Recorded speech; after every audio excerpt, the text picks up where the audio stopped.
Olá, meus queridos, bom dia. Estamos de volta. Vamos dar continuidade ao nosso conteúdo, nosso tema da nossa aula, Brasil Independente. E vamos fazer a correção da atividade passada. Na aula passada nós fizemos, foi feita a exposição do conteúdo e hoje a gente vai fazer a correção, tá certo? Então, essa página aqui, a página é relacionada ao conteúdo. Deixa eu colocar a caneta aqui, pronto. Então a gente vai falar um pouquinho, revisar e corrigir. Dá uma pausa na aula, pega o livro, traz para corrigir e confere se tá tudo certo e preste atenção agora na correção.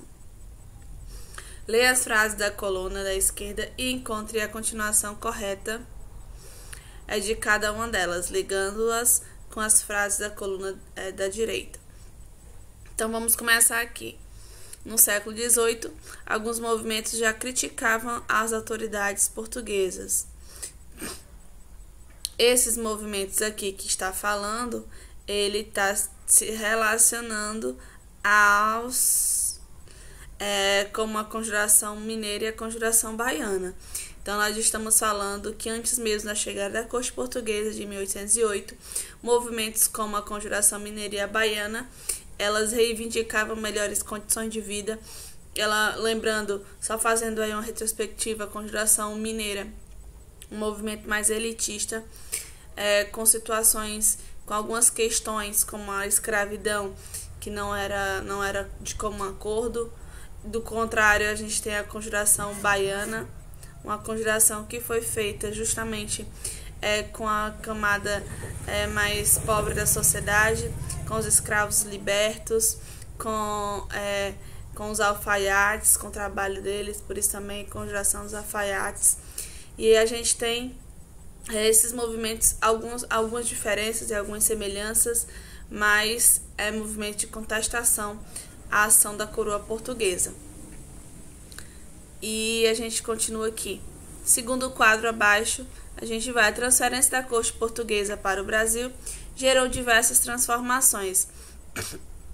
Uma das primeiras transformações, uma das primeiras medidas tomada por Dom João foi assinar o decreto autorizando a colônia a comercializar com os produtos com outros países, Pronto.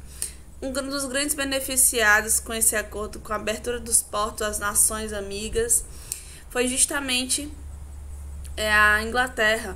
Lembrando que quando os outros países pagavam 24% em impostos para negociar com o Brasil, a Inglaterra pagava 15%.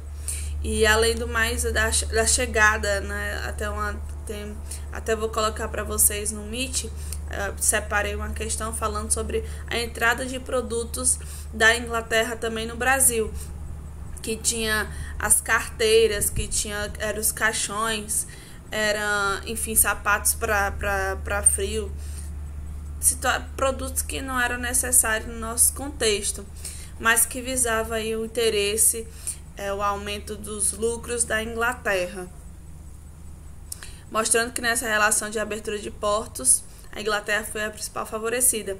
E foi importante também porque o Brasil pôde oficialmente comercializar com outras nações, quebrando esse compacto colonial. A Revolução Pernambucana ocorreu em 1817 e instituiu um governo republicano na cidade de Recife. Ela foi importante por, ter difundido as ideias antilusitanas e de liberdade na colônia. Professora, essa Revolução Pernambucana, ela deu certo? Ela atingiu o objetivo dela? Não atingiu o objetivo. Mas ela foi importante. Por quê? Porque ela também serviu de estímulo para outras pessoas que tinham o mesmo pensamento anti-lusitano. Lusitana se refere à coroa portuguesa. Então, anti a coroa portuguesa. Então, já se viu aí estimulado pelas ideias liberais, pelas ideias de emancipação, de movimentos que aconteceram na Europa, como também o próprio movimento do Haiti surge como um estímulo de luta pela sua independência, de luta pela sua liberdade, visto que é recebida aqui no Brasil. Então, a Revolução de Pernambuco, em 1817, ela não consegue o objetivo, o resultado final, mas ela tem a sua importância no que diz respeito a estimular os outros movimentos futuros, né? Próximo. Para fragilizar o poder econômico dos ingleses em 1806, Napoleão declarou o que nós chamamos de bloqueio continental, proibindo as trocas comerciais dos países com a Inglaterra. O interesse de Napoleão Bonaparte era enfraquecer a Inglaterra como uma grande potência econômica. Então, o que acontece? Ela estabelece esse bloqueio alguns países, como Portugal foi estabelecido que Portugal fizesse esse bloqueio com a Inglaterra. No caso, Portugal não cede aos interesses da França e vem para o Brasil. O resultado é a consequência desse bloqueio continental também para a nossa história. Por último, mas não menos importante, em janeiro de 1822, no dia do fico, Dom Pedro assumiu o compromisso de ficar no Brasil. Aí, qual o fato relacionado? Esse aqui, ó. Visto, não tá bonito as minhas marcações, né? Mas espero que dá pra entender. O que vale a boa vontade, né? Não domino muito bem a caneta, mas vai. Visto que ele tinha conseguido criar muitas alianças políticas na região sem intenção de regressar para Portugal. E isso é definitivo. Então, Dom Pedro, primeiro, analisando o contexto do Brasil, analisando as alianças, analisando os benefícios também do compromisso com seu pai, ele permanece no Brasil. Então, vamos para a seguinte. Debré foi um dos artistas que vieram com a missão francesa, no período em que Dom João e a corte estavam no Brasil. Observe a imagem abaixo. Então, meus queridos, nessa imagem a gente vai falar de Debré. Debré é um francês que vem para o Brasil com esse objetivo de capturar o contexto também da sociedade brasileira. E ele é importante no sentido de que ele retratou um documento, a obra de arte de Debré, porque fala muito sobre a cultura brasileira, fala sobre esse quadro, a relação dos escravos e senhores, dos nativos, como também, além do mais, ele também era retratista da coroa portuguesa, mas a gente usa, por exemplo, como um documento na nossa aula de história, para falar um pouco das relações sociais que ele encontrava na época, certo? Então, vamos para o item A. Corresponda às letras indicadas a descrição a seguir. Criança, filha do senhor de elite. Obviamente, está aqui a criancinha. Item C. Escravizado vendendo flores e fatias de coco. Para mostrar que tinha um escravo de ganho na época. Senhora pertencente à elite com vestimentas luxuosas, está aqui representando a elite brasileira.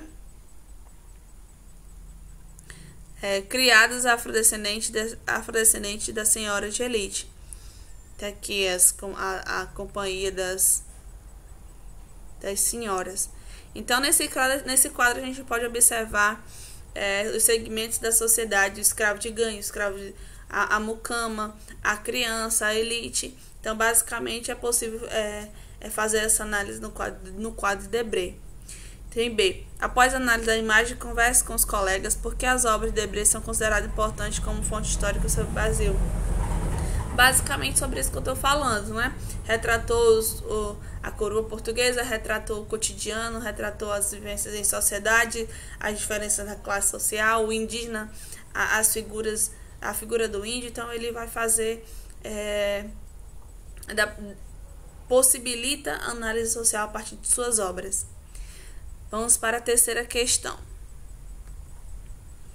Eis que uma revolução proclamada, um governo absolutamente independente da sujeição, é a Corte do Rio de Janeiro. Rebentou em Pernambuco em março de 1817. é um assunto para o nosso ânimo tão pouco simbólico, que, se nos fora permitido colocar sobre ele um véu, o deixaríamos fora do quadro que nos propusemos tratar. Então, bom, esse texto fala sobre a Revolução de 1917, que acontece em Pernambuco, como a gente viu também na questão anterior. É uma revolta, que é uma revolução que é inspirada pelas ideias de emancipação vivenciadas na Europa, também justificada pelo contexto desfavorável ao Nordeste naquele momento. Então, o luxo que se vivia da corte portuguesa no Rio de Janeiro não era bem diferente do que se vivia lá em Pernambuco, com a dificuldade de sobrevivência, com os melhores cargos ocupados pelos portugueses. Então, também era motivo da indignação das pessoas que faziam esse movimento. Esse movimento ele não teve sucesso, né, com o seu interesse de buscar aí a sua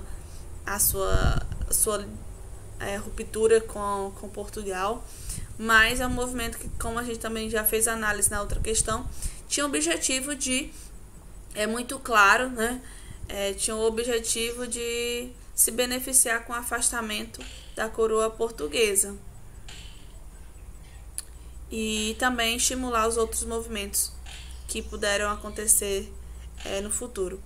Então, o texto trata da Revolução de Pernambucana de 1817. Com relação a esse acontecimento, é possível afirmar que os insurgentes, item A, pretendiam a separação de Pernambuco, restante do reino, impondo a expulsão dos portugueses desse território.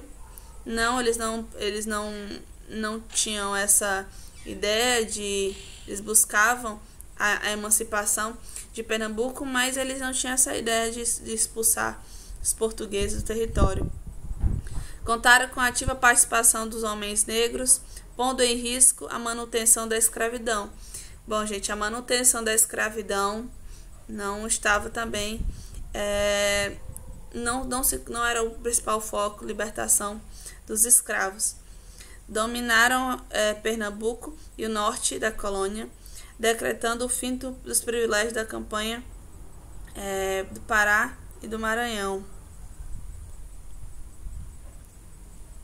Então, o principal, no caso aqui, o principal que estava presente nessa discussão era Pernambuco, né, onde tudo surge. E os privilégios não eram da campanha de Grão-Pará e Maranhão, no caso. Propuseram a independência e a república congregando os proprietários, comerciantes, as pessoas das camadas mais populares. Então, o item correto é esse. Implantaram um governo de terror, ameaçando o direito dos pequenos proprietários a livre expropriação de terra. Não era esse o interesse, não é esse o objetivo do movimento de 1917. Então, o item correto é justamente o item D. Propunha a independência e a república, congregando os proprietários e as pessoas das camadas mais populares. Atendia aí os interesses proprietários das camadas mais populares. Meus queridos, a correção feita. Espero que vocês tenham conseguido ter acertado as questões, ter tido bom êxito. A gente se encontra no Meet e na próxima aula. Fiquem bem, estejam bem, até logo.